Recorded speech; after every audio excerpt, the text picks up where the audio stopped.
So hello fellow Earthlings. This is Earthling 6455463728. And I wonder, how selfish are we all really? I mean, are you okay with your chocolates being more expensive? Or your coffee being more expensive? Or your clothing? How much would you give up? And how much would you pay if you knew that what you were doing was actually, or what you were buying, the goods that you have every day, that it was actually going towards making people's lives in those countries that make and grow all the stuff that we want better? How much would you really put up with? Or let's say, for example, would you really be okay with your standard of living going down? Your taxi driver, your Uber driver, how invested are you in making his life better? Yeah, sure, I guess you give certain people tips and so on, but a lot of the people who get tips are already making such poor base salaries that the tips are not really making their lives, having as much an effect on their lives as we would think. And in addition to that, most people don't get tipped. Do you tip people at the grocery? Do you tip the doctor? Well, you don't need to tip the doctor. The doctor's already making a good amount of money. The service industry. But there's a lot of people in the, different lines all over the place that they don't get tipped. You're seeing like one of the leaves of whatever structure that is, and you're tipping the leaf. And there's a whole twig and the branch and the roots and the rest of the tree that you don't get to touch, that never gets any of that. They just get their base horrible salary. So what got me onto this? Well, I was looking at a video about how the banana industry is doomed, or the Cavendish is doomed. And of course, well, you might not know, they went through the whole idea of how is it that bananas, which are these relatively fragile things, how do they manage to be so cheap? And it essentially comes down to the idea that the companies, like, what's the name of one? Dole and some of these others, throughout history, they basically suppressed and controlled the governments of countries that produced bananas. And they suppressed unions. They maintain the poor, underpaid situations in Costa Rica and Panama and the Philippines and all these places that provide cheap bananas. They maintain that cheap labor in order to be able to sell their bananas cheaply. So, everybody who's involved with it, and they recognize this is what happened and continues to happen. It's so funny because on the one hand, these companies maintain a poor standard of living for these countries, and then people from these countries try to get to the US because of, guns flowing in, because the NRA has such a strong influence and, promoted the Second Amendment to where it is now, where it was never initially thought to be. They got the judges elected that they wanted elected on the Supreme Court, so that the current idea of the right to bear arms is what it is. And they block all this legislation that would control guns, and so those guns get into South America, and they certainly get into Mexico, because of straw purchases that people are buying for Mexican cartels, and all of those guns making life in Mexico horrible. And but that's okay because guns are getting sold. And do we as individuals, do we really care?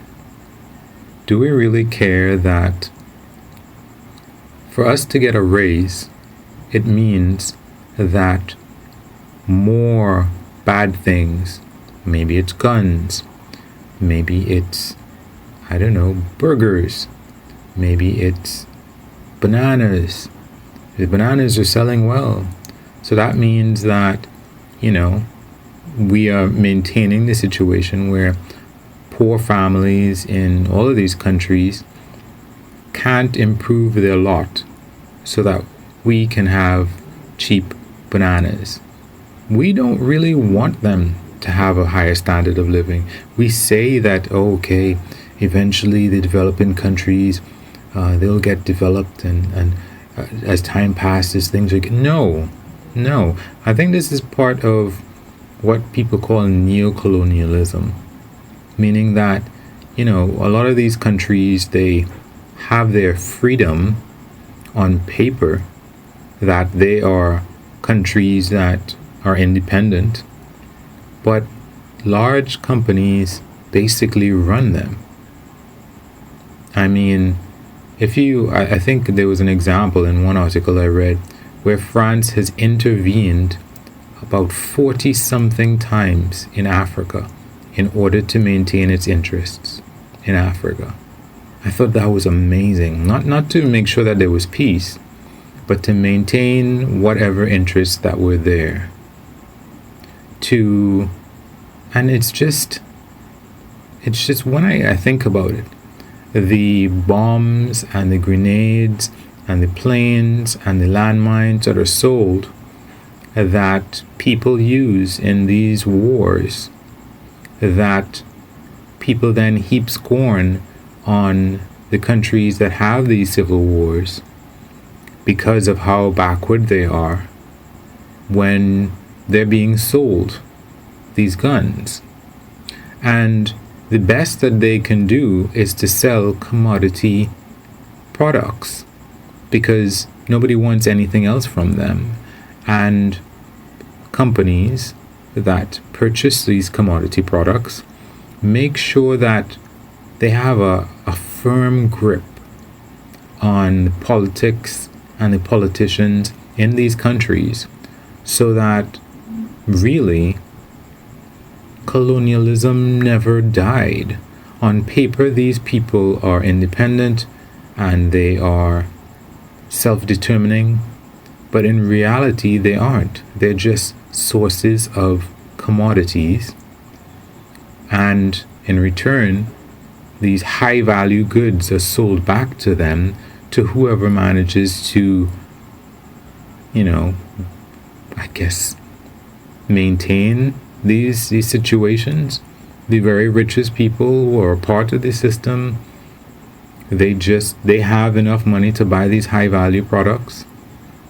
Or, when they become cheap enough, like their cell phones that are all over the place, how can we get a little bit more money from them? Well, we can sell them service, and we can sell them cell phones, and we can sell them equipment to maintain these cell networks, and we can sell them bad food, processed food that's not healthy for them, at a higher price, and we can market to them to make sure that they think in a particular way.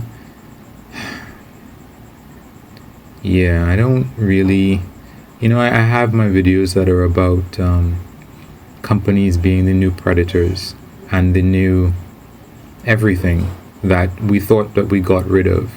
We thought that we got rid of internal parasites. We thought that we got rid of, other predators that were trying to eat us. We thought we got rid of a whole lot of things. And at the end of the day, we didn't. Humanity has been domesticated to work for humanity.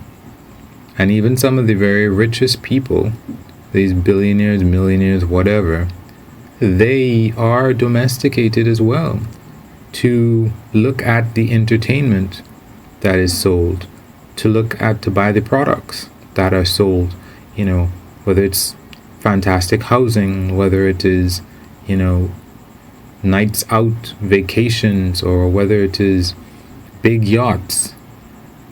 And they need more money to buy these great things that are being sold to them using the same techniques that they use to sell to the masses. And we don't really need most of that. At the end of the day, what we really need is companionship. We need our families. We need interaction with other people. We need sunlight. We need bare minimum of food and vitamins from unprocessed foods. But we have this structure in place of things that we don't actually need that cause us to use up the resources that we have at a faster and faster rate. I don't know. I've seen that in the long distant future from now, humanity might scale down and manage to live off of whatever energy is inside of black holes. All sorts of possible futures. And I don't see that. I see us using up things as fast as possible, at a breakneck speed, faster and faster, for prettier and sweeter and juicier. And the fact is that the senses that we have are not getting more amazing. Our senses are probably long been overloaded for the things that we provide, and we can't actually even detect any tangible benefits to many of the things that we are constantly improving. Like TVs have already gotten much better than our ability to even perceive the improvements. So, I don't know. Anyway, guys, wish me lucks. You can like or unlike. You can comment and say why. You can subscribe and or share. Peace.